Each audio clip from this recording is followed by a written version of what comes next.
Today on Bridge City News, Lethbridge College students got a chance to exercise their skills during a simulated emergency training session today. A Montreal Catholic priest is recovering after being stabbed yesterday in the middle of celebrating Mass. And tens of thousands gathered in the UK for the People's Vote March, demanding a U-turn on Brexit.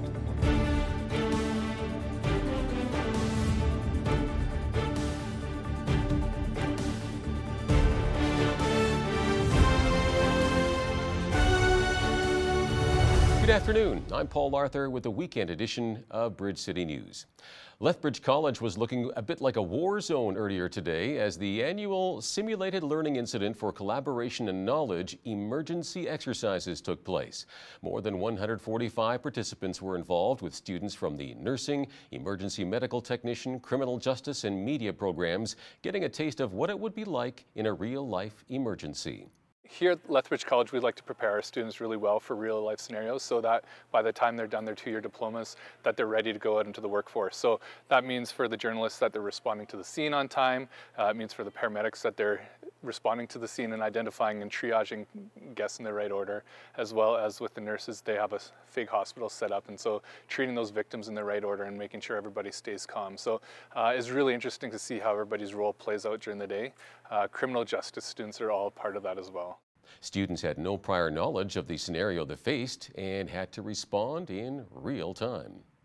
Lethbridge College is also hosting their second annual Pro-Am Squash Tournament this weekend, along with an amateur open tournament with players from across Alberta. The scope of the professional tournament, however, reaches around the globe. We've got players from all over the world. There's from Egypt, Malaysia, Argentina, Mexico, Canada, France, Spain. I think I might be leaving a few out, but England as well.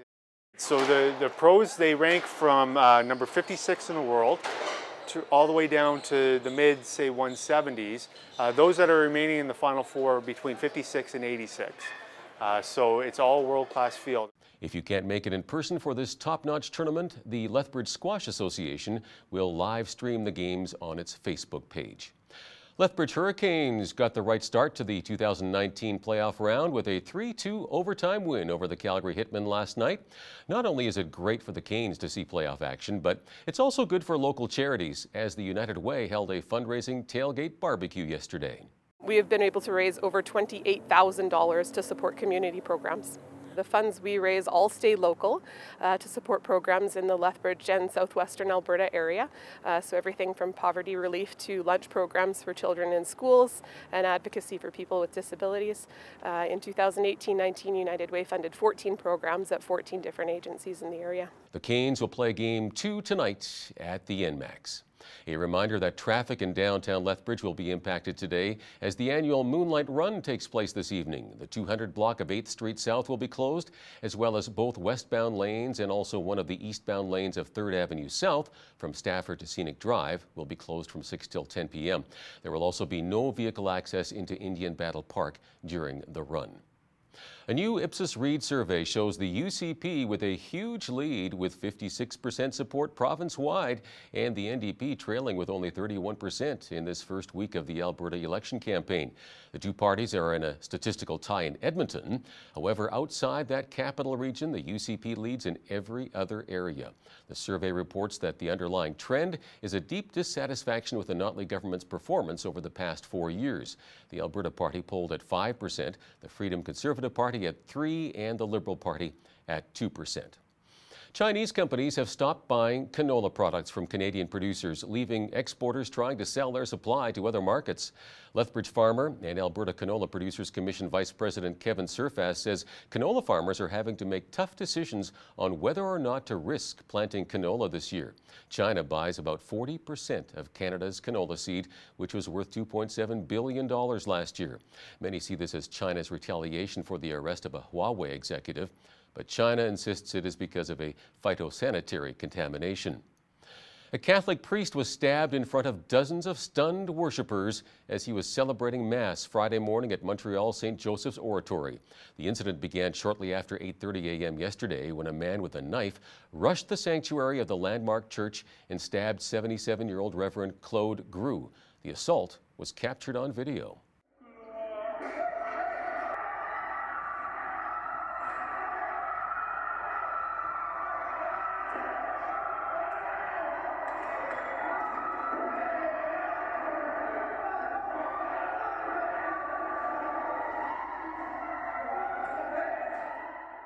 A 26-year-old man was arrested at the scene. Police have not suggested a motive for the attack, but say there is no evidence to suggest the suspect was linked to any particular group. The priest has been released from hospital and is now recovering at home. Vancouver Island's Tofino General Hospital has been doing extra duty lately as an emergency shelter for the homeless and poorly housed. The mayor of Tofino, Josie Osborne, says she and her council were shocked to discover that the hospital regularly provides beds and meals for people who arrive at the facility for treatment who would normally not require inpatient service. Osborne says Tofino regularly struggles with affordable housing shortages, but now the accommodation crisis is hitting the most vulnerable people the hardest. Monster Energy Canada is recalling one of its drinks from the marketplace. The Canadian Food Inspection Agency says the Cafe Monster Salted Caramel Energy Drink, sold in 405 milliliter containers, could contain glass fragments. The drinks have best before dates of January 21st and January 22nd, 2020, and were sold at stores across the country. Ontario Premier Doug Ford spoke at the annual Manning Networking Conference, which gathers conservative thinkers, strategists, and politicians, saying mainstream journalists have become irrelevant because social media allows him to speak directly to Ontarians. Well, you know something, that's just the media. No matter if it's in the U.S. or up here, they're far left. You know, they want to spin it. Present company excluded, of course. But guess what? Now there's social media. So we're circumventing the media through our social media, and we have ONN. Go online and look at ONN, Ontario News Now. And I'll tell you, during the election, they drove the media crazy because they want to take what you said and clip and chop and twist it around, but we went direct to the people. Former Attorney General Jody Wilson-Raybould says she still has more to say about the SNC-Lavalin affair and has informed the House of Commons Justice Committee that she intends to make a written submission, including email correspondence. Environment Minister Catherine McKenna says if Wilson-Raybould really has more to say, she should speak up soon so that the government can move beyond the scandal and get back to the business of running the country. Wilson-Raybould says she will reveal more about her accusation that she faced improper pressure to prevent the criminal prosecution of the Quebec engineering firm. Special Counsel Robert Mueller has finally concluded his Trump-Russia investigation and yesterday delivered his final report to the Attorney General. AP Justice Department reporter Eric Tucker talks about what to expect next. The Attorney General is going to review this report, and we know from Justice Department officials it's a comprehensive report. He's going to review this report and will decide how much of it to make public. He says he will release something as soon as this weekend that functions as a summary of the central findings of the special counsel. Attorney General Barr has committed to releasing information as well to the public. So the information that he delivers to congressional officials, we expect to also be released to the public. The other thing that we know that's really important that I want to point out is that the special counsel is not recommending any additional indictments. There have been lots of speculation about other people who might be in trouble or scrutinized, members of the president's family, all sorts of different speculation. And apparently the special counsel says none of that is happening. He's not recommending any additional charges from his office. We're not clear what's in the report, so it's hard to say how this bodes for the central mandate of the special counsel in terms of whether he's found allegations of potential collusion between the Trump campaign and Russia. But again, it's important to note this investigation is concluding without any criminal charges along those lines. So there are no criminal charges against the president or anybody else from his campaign alleging a criminal conspiracy with the Russian government. We'll have to see what the actual findings are. Tens of thousands of anti-Brexit protesters swarmed the streets of central London today, demanding a new referendum on whether Britain should leave the European Union. Dubbed the People's Vote March, it converged on the UK Parliament, where the fate of Brexit will be decided in the coming weeks. More than 4 million people endorsed an electronic petition this week in favor of revoking the Brexit process. At this point, it's still not clear which path Prime Minister Theresa May's minority government will take. Recapping one of our top news stories, a new Ipsos Reid survey shows the UCP with a huge lead with 56% province-wide and the NDP trailing with only 31% in this first week of the Alberta election campaign. And a look at weekend weather, clouding over this weekend with rain changing to snow overnight with a low of +1. Then for tomorrow, snow mixed with rain early in the afternoon with a high of +4. We should see some sunshine and 10 for Monday. Remember the provincial slogan our province had for many years, the Alberta Advantage? Steve Lafleur, senior policy analyst with the Fraser Institute, talked with Hal Roberts about how we can regain that advantage. That's next. But first, here's a look at what is happening in and around your community. Here's your Bridge City News community calendar. Come for a special celebration event called Gideon's Banquet on Friday, April 12th, beginning at 6:30 p.m. at My Victory Lethbridge, hosted by the Gideon's Lethbridge chapter. Enjoy an evening of delicious food, fellowship, live music featuring Carlin Fair and family, plus see a special screening of the powerful documentary, The Samson Project. Tickets are $25 each, and to purchase, contact Bill at 403-328-4244. Get your dance shoes on and learn East Coast Swing. The Swing Bridge Dance Club meets Mondays at the Eagles Hall from 7:30 to 9:30 p.m. Come by yourself or with a partner. Beginner to expert levels are welcome. For more details, call Sheldon at 403-393-8566 or email swingbridgeleth@gmail.com.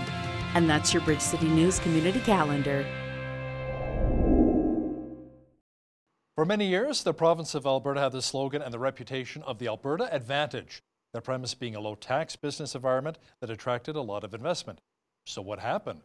To discuss what did occur is senior policy analyst with the Fraser Institute, Steve Lafleur. Thanks a lot for joining me today from Calgary. Thank you for having me. Steve, first of all, can you explain to our viewers what the Alberta Advantage looked like, even like 2 or 3 years ago? Yeah, so if you go back to 2014, Alberta had the lowest corporate income tax of any Canadian province or American state, and also the lowest top combined, so federal, provincial, personal income tax rate as well. So between those two, we had a significant advantage in terms of attracting investment into the province. And unfortunately, given a number of tax changes over the last couple of years, that's changed significantly. So where do we rank at this point in comparison to other provinces and maybe even some of the states? Well, so at the moment, we're number 10 on personal income taxes, and we're in the middle of the pack on corporate income taxes. Now, that's a big change. And I think what needs to be appreciated is it isn't just the fact that the provincial government increased personal and corporate income taxes here. It's also that two changes happened at other levels of government. So one being the Canadian federal government increased the top personal income tax rate by 4 percentage points. And then last year, the U.S. government cut both the top personal income tax rate and the corporate income tax rate by quite a bit. So that's considerably changed the landscape when it comes to how we rank on these two important metrics. Steve, we used to have a flat tax rate of 10% across the board.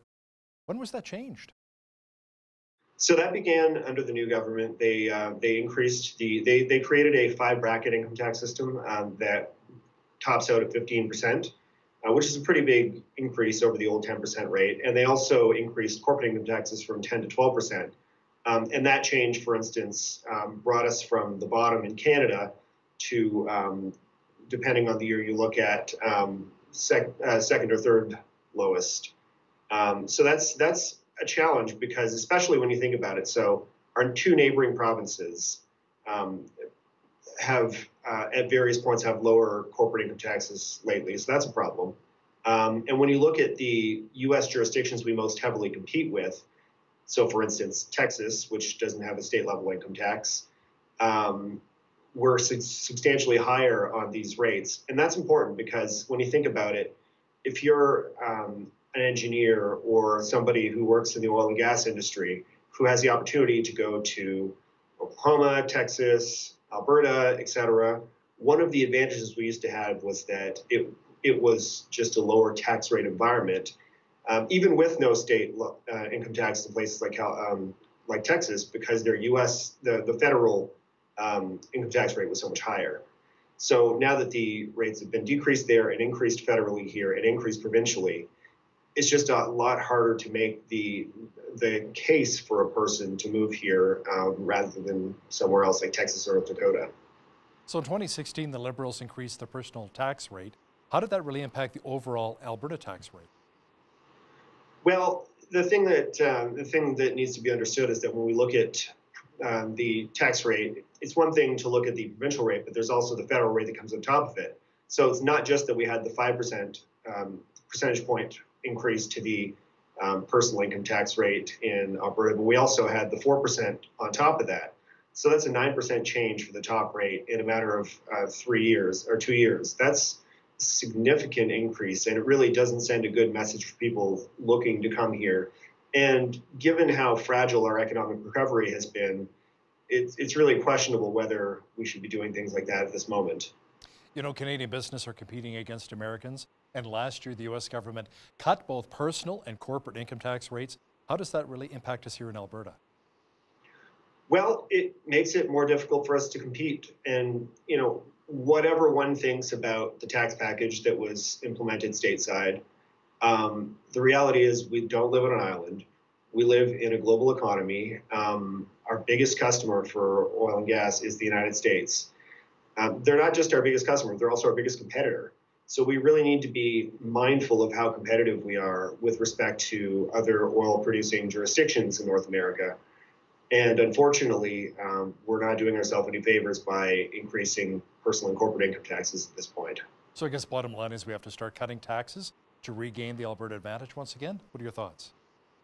Well, certainly it would be an advantage. Part of the challenge is that because of the federal increases in Canada and the federal decreases in the United States, to get back to the top of the pack in terms of corporate and personal income taxes would be challenging.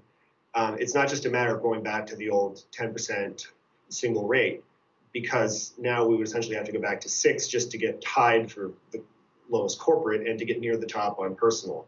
And obviously, with the province's sustained inability to balance budgets since 2008, 2009, we only had one brief surplus in that period of time. It's particularly challenging because we already have multi-billion-dollar deficits to deal with and nothing concrete in terms of plans to ever balance the budget. So we really need to recognize the challenge we have both on the budgetary side and on the tax competitiveness side and come up with a practical way forward. Is it maybe cutting services? Then you can cut back the taxes as well? How are we going to bail out of this huge deficit that we're currently in here? Well, I think the first step we need to do is look at how we're spending in terms of program spending. So for instance, we spend about 20% more than British Columbia. Now, there are arguments why it may cost more for various services or less in other jurisdictions, but it's a pretty comparable jurisdiction right next door. So we definitely need to take a look and see what they're doing that we're not doing. And, you know, in terms of healthcare expenditures, for instance, our expenditures are much higher than they are in other provinces. And in fact, because we have such a young and wealthy population, we should theoretically have lower expenditures, but yet we have much higher expenditures. So there are clearly things that we're doing wrong, and we need to get that sorted out so that we can, you know, find ways to spend as much as everybody else. So what kind of corporate subsidies specifically could be reduced? Yeah, so the province also, like most governments, unfortunately, does spend money to subsidize various businesses. There was a University of Calgary study that found that I believe they spent about $550 million in the year they analyzed. It's not clear that giving specific incentives to specific companies is the best use of money, rather than just having broad incentives for companies to invest, because ultimately picking winners and losers is at best very challenging and probably just means that you'll have some other companies losing out as a result of government decisions. So that's not really what we want the government to be doing. And it is one area where we can look to make some room for not only deficit reduction, but also tax cuts. Do you think Albertans are actually in a place where their mindset would be agreeable to seeing some cutbacks in some of the social benefits we enjoy through government programs in order to ease that future financial burden for our kids and grandkids? Well, I can't speak to specifically what should be done on the spending side, you know, what exact line items should be reduced. But if we look around, we can surely learn something from other provinces. Like Saskatchewan, for instance, has done some innovative things on healthcare. The idea that the Alberta government is so efficient that they can't reduce any expenditures, despite the fact that we spend more than every other province or most other provinces, doesn't really sound logical to me. You know, there'll always be some who argue that a flat tax rather than a progressive tax simply benefits the rich. How do you respond to that? Well, don't forget, the effect of the federal top rate increase is to make the tax system overall more progressive. So in some respects, it would just bring us back to the level of progressivity we had 2 years ago. So that doesn't seem like a major shift to me. You know, some would also argue that reducing corporate taxes only benefit the rich as well. What are your thoughts?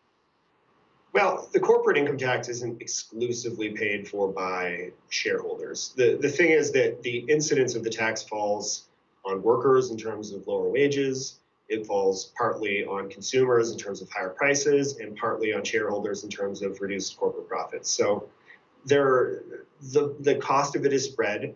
But when you look at the academic studies, including many by the University of Calgary, they find that the corporate income tax actually takes money out of the economy more so than other categories of taxation. So it's important to not look and, we see the word corporate and we think that it means that we're just giving away money to wealthy shareholders. But that's not the whole picture. All taxes fall on different people in different ways, and it's important to find the ones that have the lowest overall cost of the economy, the ones that do the least to actually decrease business activity, because ultimately we all benefit when the economy grows. So instead of cutting out social programs and services, how about potentially implementing an HST like they have in many other provinces across the country? Well, that's certainly something that has gotten some attention by various people over the years, but hasn't really been on the political radar. It certainly is something that could be done, but it doesn't strike me as something that is likely to happen in the near future.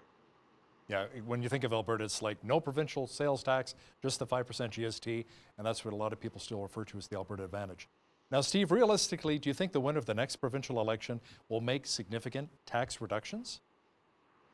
Well, obviously, whoever's premier come late 2018 or 19 rather will have some significant challenges. What they do specifically is hard to say. Unfortunately, at the moment, it seems like the budgetary trajectory relies on recovery in oil prices, because I can't identify any particular budgetary action that's being taken to reduce the deficit. And it really seems like we're kind of not only hoping for recovery in oil prices, but also that there won't be a recession anytime soon, which is, they're certainly not planning for the worst case scenario. So I think that we need to both consider our tax competitiveness and also get our budgetary system, our budgetary situation in line. It won't be easy, but it's something we need to start to think about, because while we recently had no net provincial debt, we're starting to run it up at a pretty rapid rate. And it doesn't take long to start to get to more challenging situations. If we keep going at this rate, it won't be too long before we start to catch up to British Columbia and Saskatchewan in terms of debt interest payments.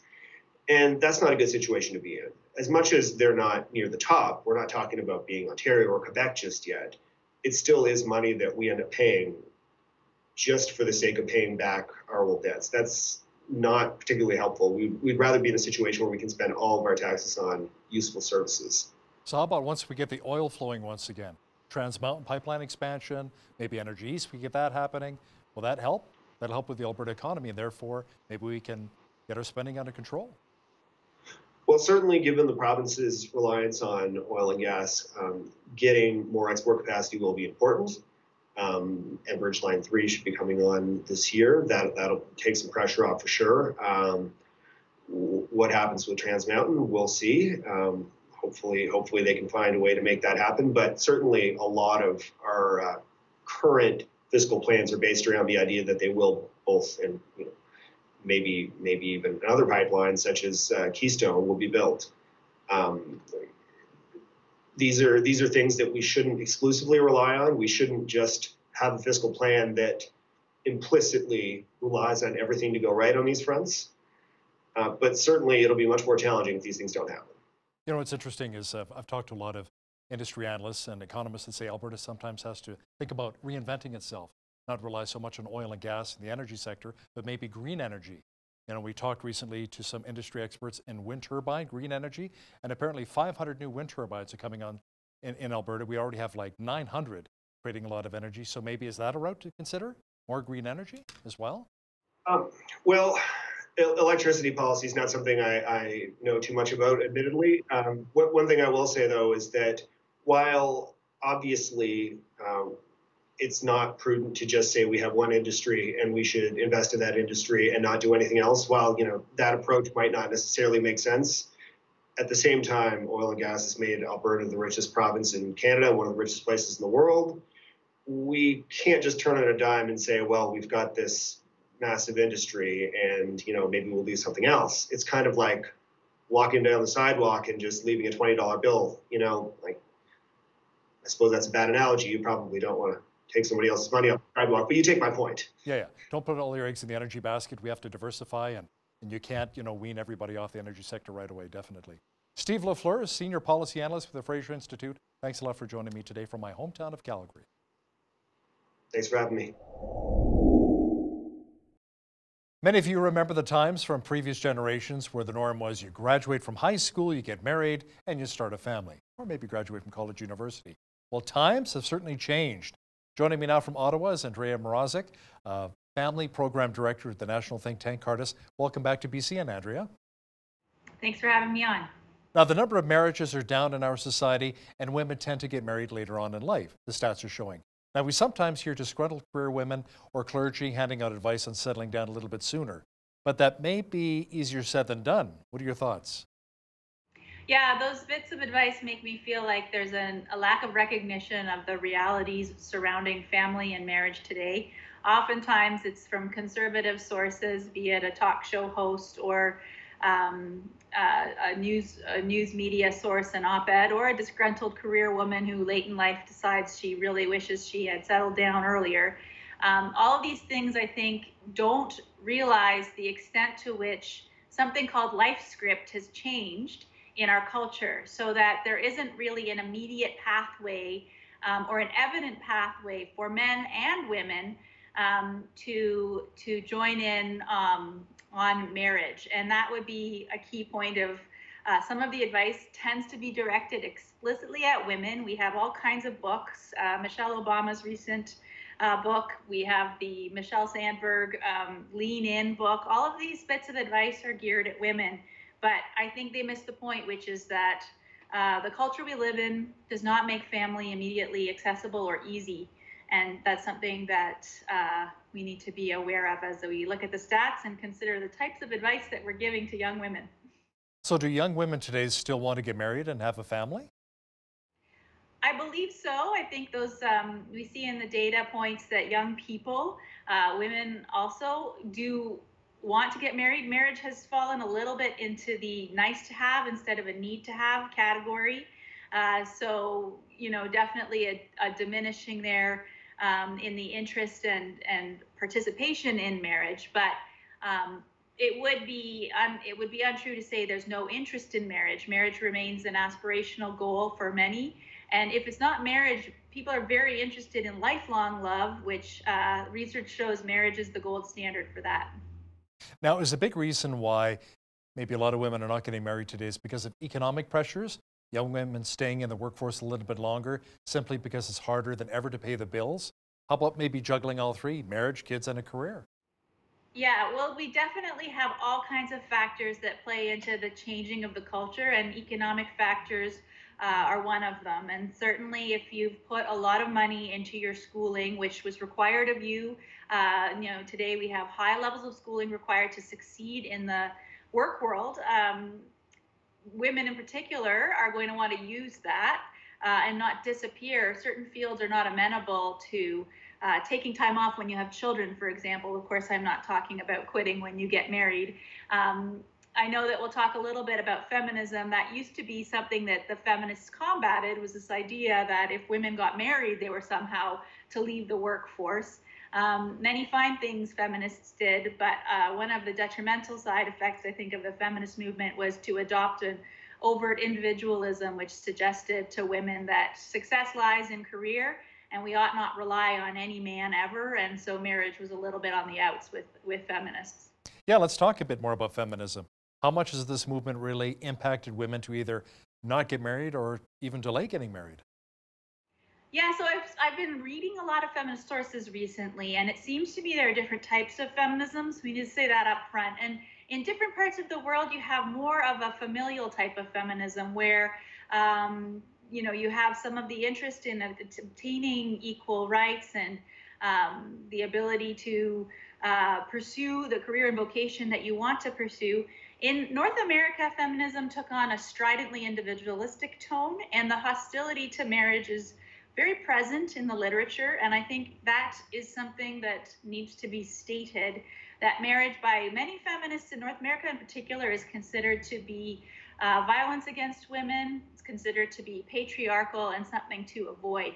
So if we look at how feminism has formed parts of North American culture, men and women included, we can't exempt it. And this individualistic, atomistic view of how we live as human beings, which I think misses the point of our desire to be in relationship with other people, that's very present in North American feminism. So what about some of the feminist views that can have a real negative impact on childbearing, and somebody viewing having children? Is that still impacting the outlook of today's young women? Well, what I read in the literature is that we are delaying marriage, and marriage still remains, interestingly enough, this is something of a vestige of what one might view as a conservative view, but that marriage is a precursor to having children. So that when we delay marriage, we in effect are delaying having children. As you know, the data show for women, the age of marriage is getting older and older, and then the reality associated with that is that you lose the choice of how many children you would like to have, as the biology doesn't support for women having children at any age at all. So if you're older getting married, you're less likely to have as many children as you might want, which is interesting. That's what research does show, in fact, that women would like to have more children than they are having. So these delayed marriage trends may not be working into the choice framework as much as we'd like to think they might be. Andrea, let's talk about the relationship market. Has it become more competitive, making it harder for those seeking marriage and family to find the perfect match? Ultimately, I think that it is very difficult for those who'd like to settle down, absent a life script, with the presence of higher competition in the marriage market. Some scholars identify a dating market which may favor younger women who don't desire settling down, and the marriage market tends to be more competitive. This is a theory put forward by various scholars, and I do think we see some of that insofar as women of an older age will find the pool of men to marry has diminished and it becomes more difficult to do so, which is all the more reason, I think, to stop with the advice columns that tell women to simply go out and get married when that isn't necessarily going to be a choice available to them. A lot of our young people today do like to pursue a higher education at high costs, which then creates a lot of debt. Is this another delay factor, perhaps? Yeah, well, and it fits in with the economics of it all, and that's young men, young women. Everybody knows that education is a factor in your career success. And at a certain age and stage in life, everyone's told career success is the ultimate epitome of success. When you're a young person, you never really consider what it will look like to have a life when you're less healthy, or when perhaps having a very chic downtown luxury apartment close to your office and working 24/7 is something other than totally fulfilling. So that's one of the sort of idiosyncrasies of our culture and our world. Certainly men and women are spending more on education, and it makes it more difficult to get out of the work world when you've spent all that money to get that degree. Are couples maybe delaying marriage and kids because of the notion that one cannot have a family without buying a home? Oh, well, real estate, yes, that is certainly another factor. It fits into the economic picture. There is, I think it is a bit of a myth, but it holds true that people will desire to really settle down, i.e. buy a home before they have children. And in certain markets in Canada, that is near impossible. And so the idea of settling down is just that one step even further removed. But I do believe the other cultural factors are precursors to the real estate idea. It's more or less maybe when you get married that you start thinking, oh, we should buy something. I don't necessarily think that that's holding people back from getting married per se. But it's part of the picture, to be sure. And we know, everyone knows the markets in Canada where you're not going to be able to afford something to buy as a young family starting out. So a lot of young people give up on the prospect altogether. Are a lot of women still thinking of the white picket fence as well, or is that a dream from days gone by? I don't know if that was ever real, so I'll say it was a dream from days gone by. The idea of a stay-at-home mom versus a working mom, I believe there's a little bit of a mythology associated with that. We have a lot of women today who are quote-unquote stay-at-home moms. Of course, they're not staying at home, and they're very active in their communities. And we have other working moms who have really balanced their schedules to work part-time and tag team it with family so that they can be present as a family for their children. So there's a lot of myths around how women work and how they live and how they have families. But this, the reason why we're talking about this today is a column I published and spoke about leaning in or settling down. And there's that was a response to just way too much advice out there, just telling women to settle down, as if this were an easy and feasible thing to do, particularly without the support of men who they would most likely be settling down with. So what kind of an effect is a marriage delay actually having on birth rates? Well, certainly we see those birth rates are lower, and that, you know, it definitely eradicates choices that women cannot have as many children as they might like to have. That's something we've seen in the data. So we have a very low fertility rate for a number of different reasons, but I would primarily look at delayed marriage as a big factor there. So it looks like the mindset of our culture needs to change somewhat if we want more family, a more family-friendly society. So how do we go about changing someone's worldview? Do some of our churches maybe need to change their views on marriage and family as well? I think awareness of what the data show and also how to act on that data. And we need a concerted effort. We don't need just advice for young women. We don't need to tell women to lean in or settle down or whatever the popular advice of the day is. We need a concerted effort. We need men and women to work together. We need families to be teaching their children about the importance of marriage. We need people to read marriage research and also value it. We need people to reject the sexual revolution, many aspects thereof, which didn't have much to do with women's rights. The so-called reproductive rights came up and were sort of an add-on, and they've done detrimental things to our family life and structure, and really are quite separate from women's rights in what they can mean in a good sense of the word. So churches, for sure, places of worship writ large, academic institutions. We try to preach the value of marriage and the research associated with marriage, the importance of this as a societal building block, and also the importance in our personal lives and what it can do to strengthen us. So there's a lot of different things that would need to be done. It's really hard to change cultural outlooks, though. I would think that the media has a large role to play as well here as to how we view marriage and family. Shacking up without that piece of paper seems to be the norm with many in today's society. Yeah, I guess so. You know, I wouldn't quite use the term shacking up. We want those people to feel welcome in our marriage discussion and possibly consider going out and getting married if they're not already. Well, I meant shacking up isn't like common law, you know, living together without being married, right? So we want to bring those people in on the discussion and have them also understand the benefits of marriage.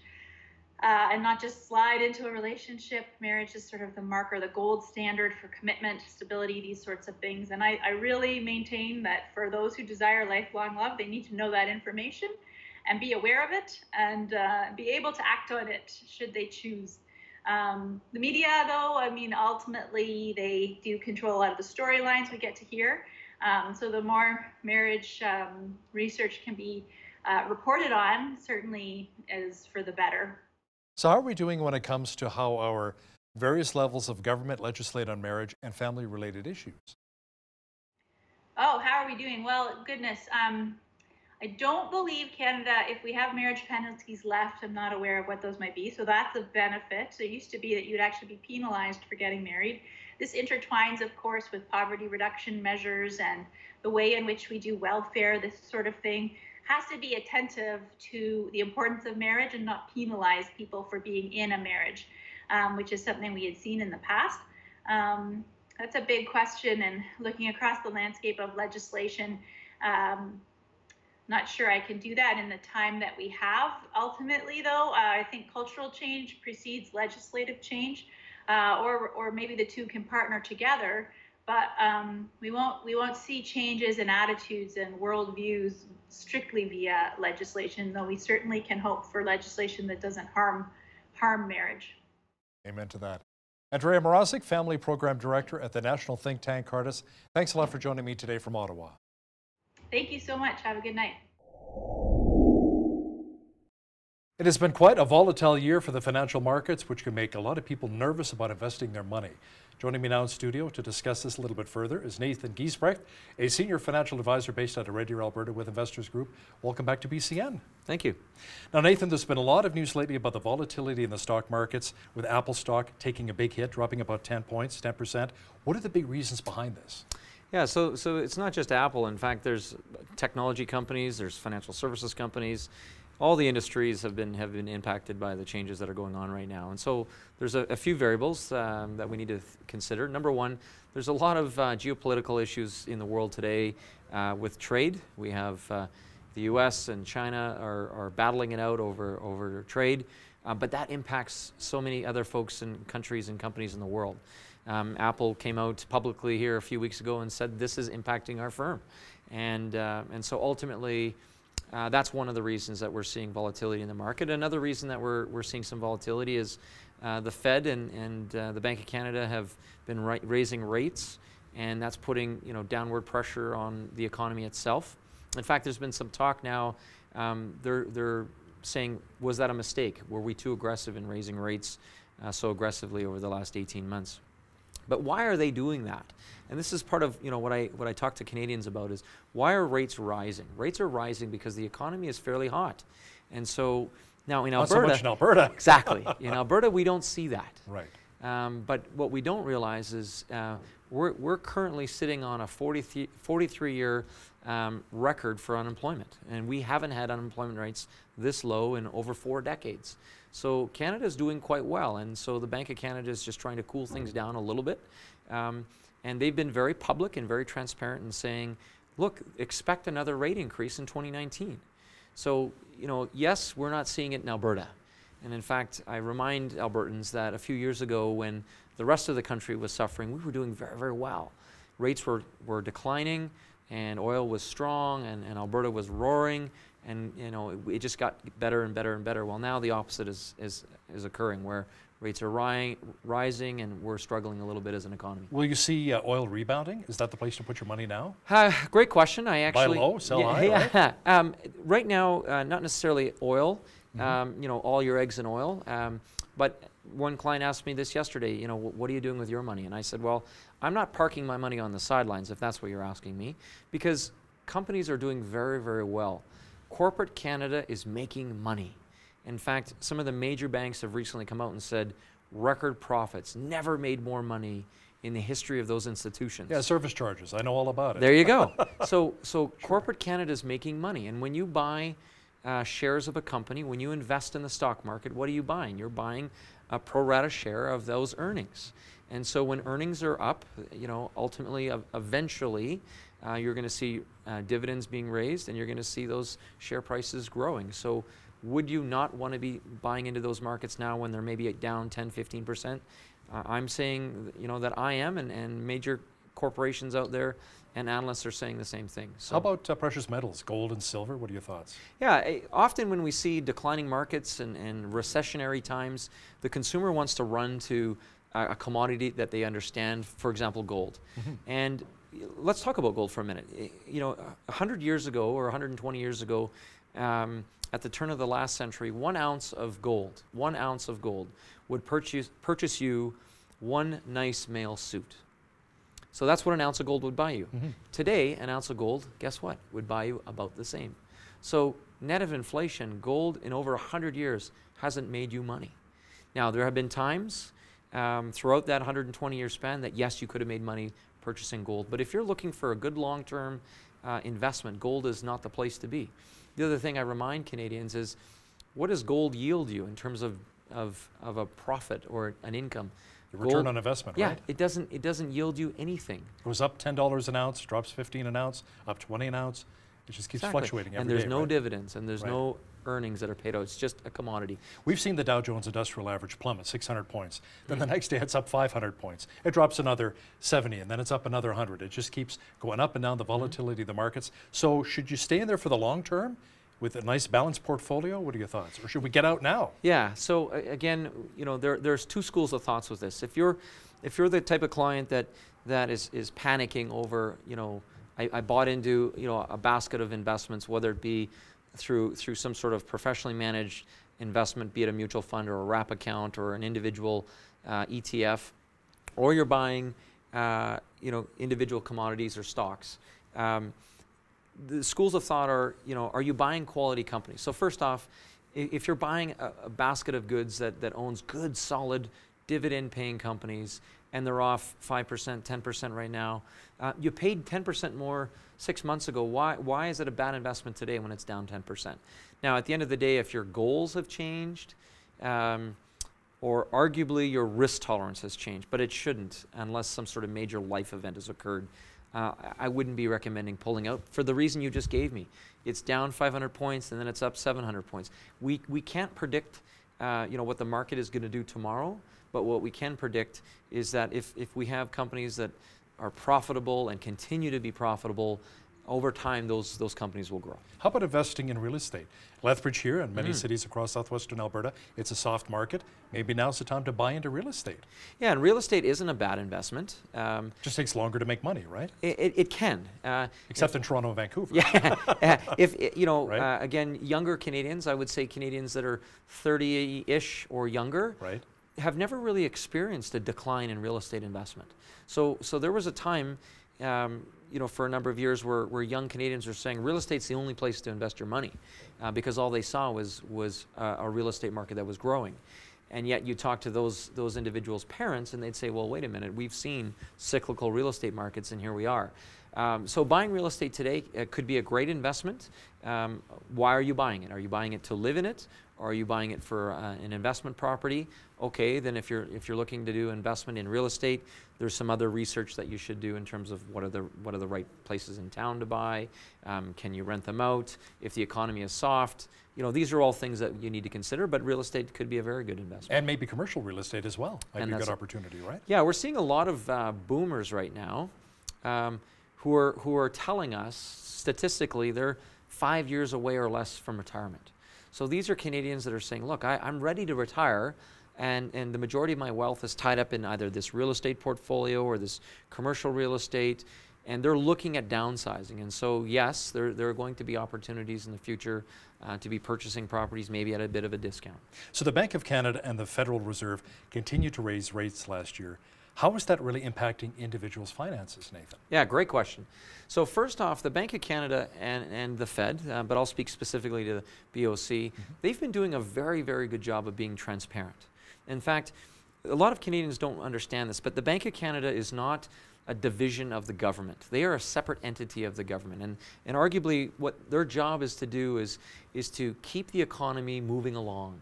And then their mandate, their goal is to keep inflation or growth at around 2%. And why is that? Well, if growth gets too aggressive and our commodities are overinflated, then we can't export it because our prices are too high. And so ultimately we want to see that 2% growth on an annual basis. And what was happening is our economy was starting to take off with a low dollar. It was cheaper to buy Canadian goods. The economy was heating up and other variables were contributing to that, and all of a sudden the Bank of Canada had to start raising rates. But they've been very, very transparent about that. Publicly, they're telling Canadians that rates are going to be going up, and they went up, and so no surprises.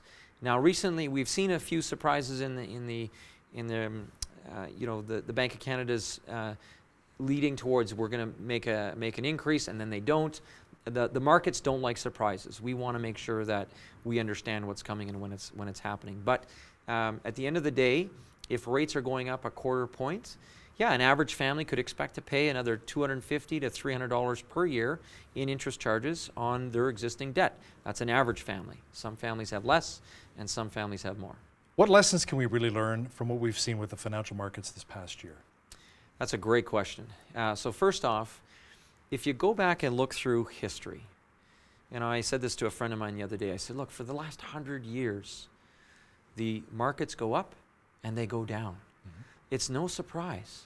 And in fact, a down market is part of a business cycle. Mm-hmm. So this is not abnormal. But yet, every time it happens, and I've lived through, in my 20 years in the industry, I've lived through a few of them, people seem to get all nervous and surprised and anxious and sell now, sell, I want out. Yeah, and do all these crazy things. And I'm telling, this is what I said to a friend of mine, it is in down markets that millions of dollars could be potentially lost. So it's important that you're prudent with your decisions now, whether it's buying into the marketplace or staying the course. If you buy good quality companies and they go up or down a few dollars per share, is it really going to change your life?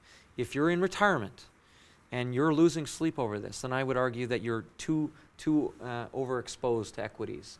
And so at the end of the day, a lesson to be learned is confirm your risk tolerance. How much should I have in equities? How much should I have in bonds? And make sure that you can truly understand what that means in terms of variability. And at the end of the day, stay the course, buy good quality companies, stay the course, and you'll do just fine. So many exporters I talk to, Canadian exporters, Nathan, they say 60 cent Canadian dollars, what we want, 55, 60 cent. Sure. Right? It makes the Canadian products that much more, I guess, friendly. It makes it that much more appealing to a lot of companies, especially south of the border. That's correct. But then, of course, when you want to travel down to the United States, it'll cost you $1.50, right, to buy an American greenback. So what's that happy medium? Is it maybe a 70 to 75 cent Canadian dollar? Yeah, I mean, at the end of the day, when governments get involved, whether it be in Canada or abroad, but it's been proven when governments influence economies, meaning they try to press up the dollar or they try to cap things. At the end of the day, the consumer loses. Free capital markets has been proven statistically as the best way to grow an economy. And so the Bank of Canada is doing a great job of keeping inflation where it needs to be. And right now they're telling us a 75-cent dollar is good for our economy. We've got modest growth, and it's not great when you're going to the U.S. to travel or Mexico, but at the end of the day, you have to remember, where's that money coming from? It's coming from your employer, who's probably benefiting from that 75-cent dollar. The TFSA is going up to about $6,000 now. What are some of the potential benefits with that? I love TFSAs because they're a tool that the government created about 10 years ago that really allows Canadians to save money in any basically type of an investment vehicle that you choose, but it's sheltered from tax. So yes, they raised the limit from $5,500 to $6,000 this past year. And really that's an inflationary increase. It's been a few years since we've seen an increase. But you can use TFSAs for almost anything, be it retirement. Heck, you might want to use it to purchase your next vehicle or some sort of recreational property or vehicle. So there's lots of benefits that you can use TFSAs for. I highly recommend to Canadians that you understand the differences between RSPs and tax-free savings accounts because they do work slightly different. One provides you a tax benefit now, the other one provides you a tax benefit later. So, and it really does depend on your income levels. So if you have high income personally, maybe RSPs are a better use of that capital. On the other hand, if you're in a low tax bracket, potentially a tax-free savings account is a better for you. So right now I want to put together a unique portfolio. Where is the smart money going? Is it green technology, autonomous vehicles perhaps? What are your thoughts? Yeah, it's green technology is really starting to grow. And I do believe, that is the future. I'm not naive to think that things aren't gonna change in the future. And I joked with a friend of mine the other day about this. I said, we all want things to improve, but nobody likes change. Right. And so the governments of the world are starting to recognize that, hey, green technology is the future. And so we're seeing a lot of capital being deployed to solar and to wind and to other technologies out there that are environmentally friendly. And I do believe in my lifetime we're going to see a lot of those technologies really become front and center in our life. But don't put all your eggs in the green technologies basket, right? Correct, because we were hearing things of, for example, hydrogen technology was really starting to percolate about a decade ago. Well, some of those companies today still haven't made a lot of money.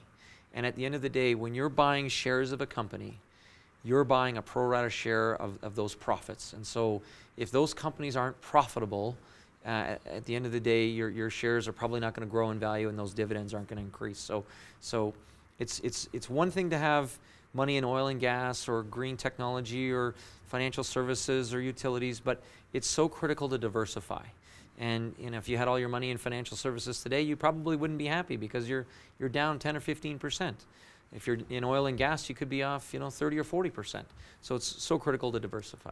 Nathan Giesbrecht, Senior Financial Advisor with Investor Group based in Red Deer. Thanks a lot for joining me today. Thank you. On behalf of all of us here at BCN, I'm Hal Roberts. God bless, invest wisely, have a good night.